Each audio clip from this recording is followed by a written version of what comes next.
Does it get easier? No.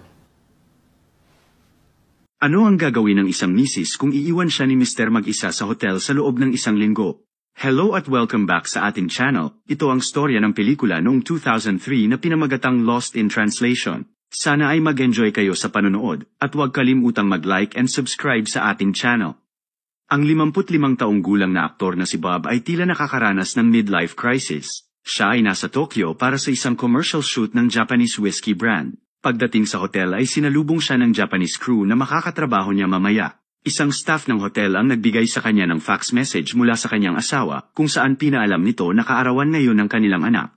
Makikitang pagod si Bob habang sumasakay sa elevator at tahimik lang ito na nakaupo sa kanyang kama. Maya-maya ay pumunta siya sa hotel bar para uminom mag-isa. Nakilala siya ng dalawang lalaki at sinabing gusto nila ang kanyang mga pelikula noon. Mukhang hindi komportable si Bob na pag-usapan ang tungkol sa kanyang dating karera, kaya umalis ito. Alas 4 ng madaling araw ay nakatitig lang siya sa kawalan habang nakahiga sa kama nang may dumating na naman na fax message. Ito ay isa pang mensahe mula sa kanyang asawa na nag-a-update sa kanya tungkol sa shelf na pinagawa niya para sa mister. Sa kabilang silid, ang 25 taong gulang na dalagang si Charlotte ay nakaupo sa tabi ng bintana dahil hindi siya makatulog. Kalaunan ay humiga siya sa tabi ng kanyang mister na 2 taon na siyang kasado. Kinabukasan ay maagang umalis ang asawa niyang si John para magtrabaho. Si Bob ay nasa shooting para sa kanyang commercial ng isang Japanese whiskey brand. Nahihirapan siya sa pag-intindi sa Hapon na director at sa translator nito. Samantala, sumakay si Charlotte sa isang tren at bumisita sa isang dambana kung saan nakita niya ang mga monghe na nagdarasal. Kalaunan ay tinawagan niya ang kanyang ina at sinabing nadismaya siya dahil ang akala niya ay masasabik siya sa pagpunta sa Japan, ngunit sa halip ay kalungkutan lang ang naramdaman niya.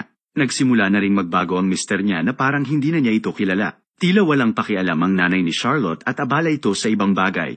Maya-maya ay ibinaba ni Charlotte ang tawag at humagulhol. Buong araw lang siyang nasa hotel at tila nababagot na ang misis. Sinubukan niyang aliwin ang sarili hanggang sa aksidente niyang masipa ang mesa. Habang nasa set, tumawag ang agent ni Bob at sinabi na kailangan niyang mag-extend sa Japan dahil imbitado siya sa isang talk show. Nagsimula na ulit ang photoshoot at nahihirapan pa rin si Bob sa pag-unawa sa mga Japanese crew. Nang gabing iyon, pumunta si Tatang sa bar ng hotel at uminom ng mag-isa. Nasa kabilang table naman si Charlotte kasama ang mister at mga kaibigan nito. Nakatitig lang siya kay Bob nang nakangiti at ngumiti rin naman si Tatang. Pagkaraan ng ilang sandali, hiniling ni Charlotte sa waiter na bigyan ng isang baso ng whiskey si Bob. Ininom ito ni Bob at nagpasalamat. Kinabukasan, nakasalubong nina Charlotte at John si Kelly, isang artista sa Hollywood na nakatrabaho noon ng mister. Masaya silang nag-usap ngunit tila na OP naman si Mrs. Inaanyayahan sila ni Kelly na uminom minsan at pagkatapos ay umalis ito. Isang gabi, hindi makatulog si Charlotte kaya nagpasya siyang pumunta sa hotel bar. Umupo siya sa tabi ni Bob at tinanong ito kung ano ang ginagawa niya sa Japan. Giit ni Bob ay binayaran siya ng $2 milyong para mag-endorso ng whiskey. Tinanong din siya ni Bob at sagot ng misis ay sinamahan lang niya ang kanyang asawa na isang photographer. Si Charlotte ay 2 taon ng kasado habang si Bob naman ay 25 taon nang nakatali. Makikita na tila pareho silang hindi masaya sa kani-kanilang buhay. Kinabukasan, nag-inuman ang mag-asawa kasama si Kelly. Na-OP na naman si Charlotte habang masayang nag-uusap sina John at Kelly. Nainip na ang misis at nang makita niya si Bob sa kabilang mesa ay nilapitan niya ito. Natuwa si Charlotte sa maikling pag-uusap nila ng Tatang at pagkatapos ay bumalik na ito sa kanyang silid. Kinabukasan, kinailangang umalis ni John ng ilang araw. Sinabi niya kay Charlotte na hindi nito kailangang manatili sa hotel. Ngunit iginiit ng misis na hindi siya aalis. Hinalikan siya ng mister at saka umalis ito. Nag-night swimming ang misis ng gabing iyon at maya-maya ay nakasalubong niya si Bob sa locker room. Lalabas ang misis mamaya kasama ang kanyang mga kaibigan kaya niyaya niya si Bob na sumama at tinanggap naman agad ito ni Tatang. May natanggap na package si Bob mula sa kanyang misis at tinanong nito sa mister kung anong kulay ang gusto niya para sa kanyang istante. Maya-maya ay pumasok si Bob sa kwarto ni Charlotte. Hindi nagustuhan ng misis ang suot niya kaya tinulungan niya si Tatang na magbihis, at pagkatapos ay umalis na sila. Sa bar, ipinakilala niya si Bob sa kanyang mga kaibigan. Nakipagtalo ang isang kaibigan ni Charlotte sa manager at maya-maya ay tumakas sila habang pinagbabaril sila ng manager gamit ang pellet gun. Sumakay sila ng taxi at pumunta sa ibang bar. Si Bob ay kumakanta habang sila naman ay todo cheer. Maya-maya ay kumanta si Charlotte nang may mapang-akit na titig kay Bob. Muling kumanta si Bob at sa pagkakataong ito ay nagkatitigan silang dalawa. Kalaunan ay dinala ni Bob ang lasing na si Charlotte sa kanyang silid. Nilagyan niya ito ng kumot at saka umalis. Pagkatapos ay tinawagan ni Bob ang kanyang asawa at ibinahagi ang masaya niyang gabi kung saan nakilala niya ang iba't ibang tao sa bar. Tila walang pakialam ang misis at abala ito sa pag-aalaga sa kanilang anak. Kinabukasan, kumain sina Bob at Charlotte sa isang Japanese restaurant, at masaya ang misis na kasama si Tatang. Ipinakita niya kay Bob ang nasugatan niyang paa nang aksidente niyang masipa ang mesa noong isang araw. Akala niya ay nagbibiro lang si Bob na dadalhin siya nito sa ospital, pero ginawa talaga ito ni Tatang. Sa ospital ay ipina-x-ray ang kanyang paa at paglabas ng misis ay binigyan siya ni Bob ng stuffed toy. Nang gabing iyon, lumabas muli ang dalawa kasama ang kanilang mga kaibigan, ngunit ang mga lalaki ay abala sa panunood ng mga nakahubad na mananayaw, kaya umalis na lang sila. Masaya silang tumatakbo sa abalang lansangan ng Tokyo patungo sa kanilang hotel.